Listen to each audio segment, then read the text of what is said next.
ജമാഅത്തെ ഇസ്ലാമിയുമായി അടുത്ത ബന്ധമുണ്ടെന്നും vote ലഭിച്ചിട്ടുണ്ടെന്നും UDF നേതാക്കൾ പരസ്യമായി പറഞ്ഞ സാഹചര്യത്തിലാണ് സമസ്ത AP വിഭാഗം നിലപാട് വ്യക്തമാക്കുന്നത്.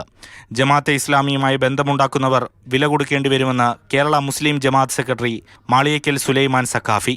മുഖ്യധാരാ മുസ്ലിമീങ്ങൾ ജമാഅത്തെ ഇസ്ലാമിയുടെ പിറവി തൊട്ട് തന്നെ അതിനെ എതിർത്ത് പോന്നിട്ടുണ്ട്. ആ നിലപാടിലേക്ക് CPM ഇപ്പോൾ ഏതായാലും പൂർണ്ണമായി എത്തിയിട്ടുണ്ട്. UDFും ആ നിലപാടിലേക്ക് വരണം. ജമാഅത്തെ ഇസ്ലാമിയുടെ പിന്തുണ കൊണ്ട് ആർക്കും ഒന്നും നേടാനില്ല.